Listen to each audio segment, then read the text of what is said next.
ócio, ócium, atium, indo-europeia, ave, eu, que significa estou bem. Você está bem?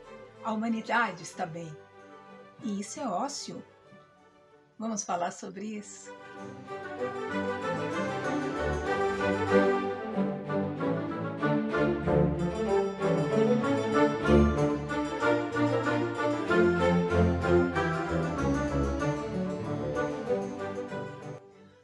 Olá, meus amigos do canal Sua Arte Conta, muito obrigada pelos desejos de restabelecimento.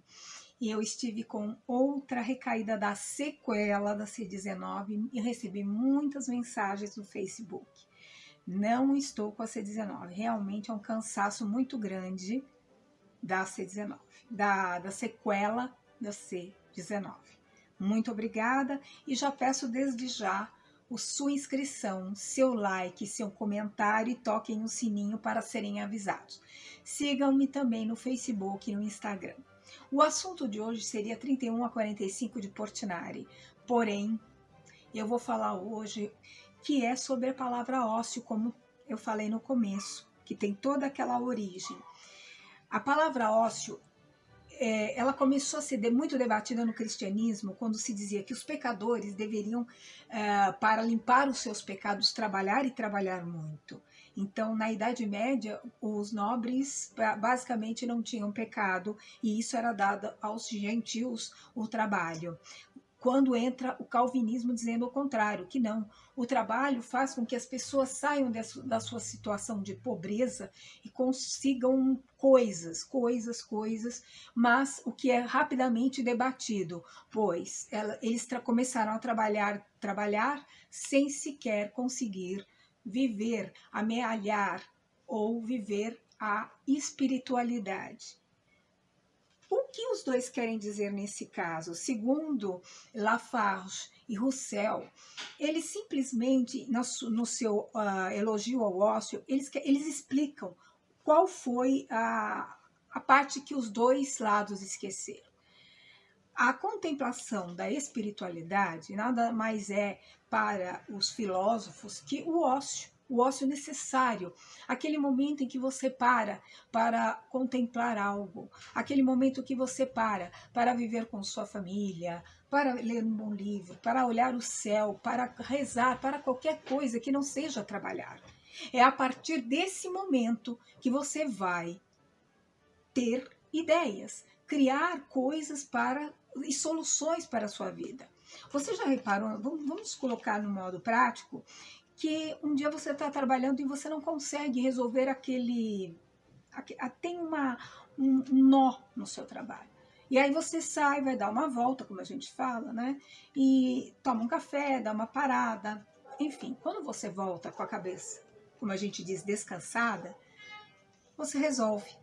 Por quê? Você deu elementos ao seu corpo, combustível à sua mente para olhar coisas. Você pode não considerar, mas isso é uma pequena amostra do ócio criativo que Portinari faz, né, no livro de Antônio Calado, um elogio ao ócio, e que eu chamo de ócio criativo. Ele escreve uma coisa muito bonita que eu vou ler para vocês rapidamente. O solo que faz medrar o artista é o ócio, o lazer e a preguiça. Ao contrário do que se possa imaginar, o artista nunca é uma Marta. Marta é aquele bichinho que trabalha. Que a poder de esforço se torna Maria. Não.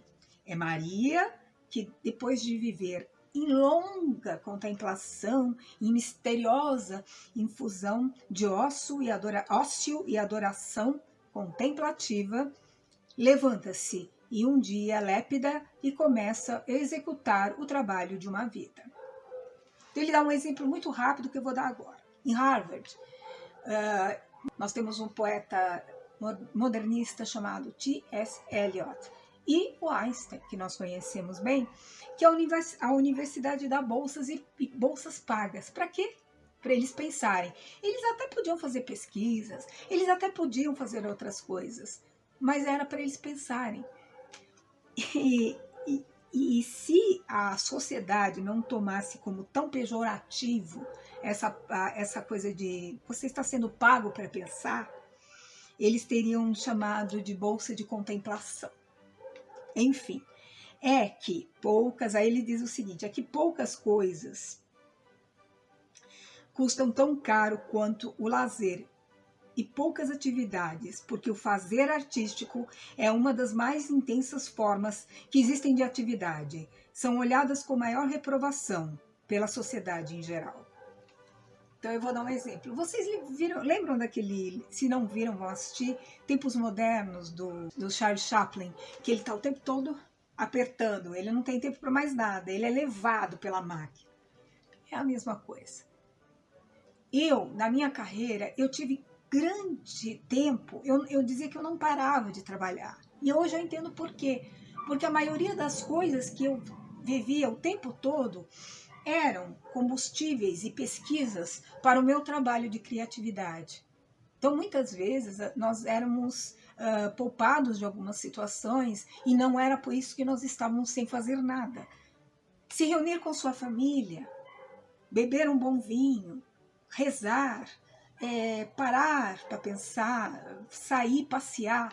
Isso talvez seja o momento mais criativo, que traga mais respostas para a sua vida. E nem por isso é o ócio que diz, esse aí não faz nada da vida. Um dos escritores que mais defenderam o ócio, e defendem até hoje o ócio criativo, que deu o nome, aliás, à obra Ócio Criativo, que eu estou citando agora, Domenico De Masi. Ele foi importantíssimo e ele foi um precursor da palavra numa entrevista. Ele disse no século XX, o século XXI será de quem souber lidar mais com o ócio criativo, ou seja, criação. Criação, muitas vezes, é você ficar parado, você contemplar e aí voltar e executar o trabalho. Não é fácil. Essa pecha tarefeira que existe hoje em dia, da pessoa ter que estar sempre fazendo loucamente coisas, pode sim diminuir as suas chances de ter criatividade para resolver seus problemas ou mesmo na área criativa ser criativo. Quiçá, se muitos não pensassem, nós não estaríamos conversando aqui agora nesse momento, porque não teríamos a internet, não teríamos os celulares, não teríamos tantas outras invenções tão necessárias para o tempo de hoje. Isso não nos tira como é que se diz, a necessidade dos livros, a necessidade de um bom filme, a necessidade de ler e estudar. Ok? Por enquanto é só. Semana que vem continuamos com Portinari. Eu vou falar de 1931, grandes obras neste ano, grandes acontecimentos também no Brasil. Um beijo para você, muito obrigada por tudo para você. Já estou melhorando. Até semana que vem. Um beijo. Tchau, tchau.